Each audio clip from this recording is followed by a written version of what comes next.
The pre-dawn darkness of December 12, 1985 held a chilling silence over Gander International Airport in Newfoundland, Canada. The harsh Canadian winter had settled in, blanketing the airfield in a layer of frost. At 6:45 a.m., a chartered DC-8 jet, Aero Air Flight 1285 Romeo, began its takeoff roll. The plane, carrying 256 souls, was bound for Fort Campbell, Kentucky, bringing American soldiers home for Christmas after a peacekeeping mission in the Sinai Peninsula. Seconds after lifting off the runway, the aircraft faltered. It struggled for altitude, its nose tilting at an unnatural angle. Witnesses on the ground watched in horror as the plane clipped a stand of trees at the edge of the airfield. The DC-8 slammed into the ground, exploding in a fiery inferno. There were no survivors. The crash of Aero Air Flight 1285 Romeo sent shockwaves of grief and disbelief across two nations.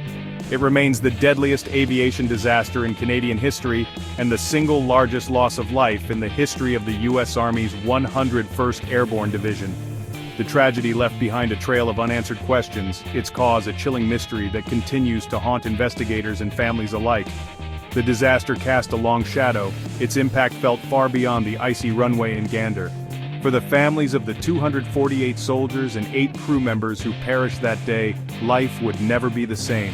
The tragedy also revealed the profound human capacity for compassion and resilience, as the small community of Gander rallied to care for the victims and their families, demonstrating extraordinary kindness in the face of unimaginable loss. The official investigation into the crash of Aero Air Flight 1285 Romeo was a long and arduous process, fraught with controversy and conflicting theories. The Canadian Aviation Safety Board, tasked with unraveling the truth, faced a daunting challenge. The wreckage was extensive, the crash site difficult to access.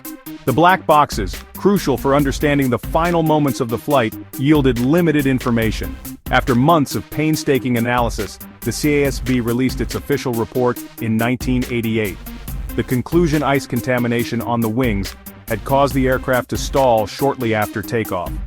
According to the report, the ice, which had accumulated during the plane's prolonged stay on the tarmac in Gander, disrupted airflow over the wings, reducing lift, and ultimately leading to the fatal crash. However, the official explanation did little to quell the doubts that lingered in the minds of many, including some of the investigators themselves. 4 members of the 9-member KSB panel dissented from the majority opinion, suggesting that the evidence pointed to a more sinister possibility: an onboard explosion. The dissenters argued that the speed and violence of the crash, coupled with eyewitness accounts of a fireball erupting from the plane before impact, were inconsistent with a simple aerodynamic stall. The alternative theory, that an explosion, perhaps caused by a bomb or mechanical failure, brought down Flight 1285 Romeo, gained traction in the years following the crash. Proponents pointed to the fact that several soldiers on board had reported smelling fuel fumes prior to takeoff. Others cited the presence of explosive residue detected on some of the wreckage. The possibility of terrorism, though never officially ruled out, also fueled speculation.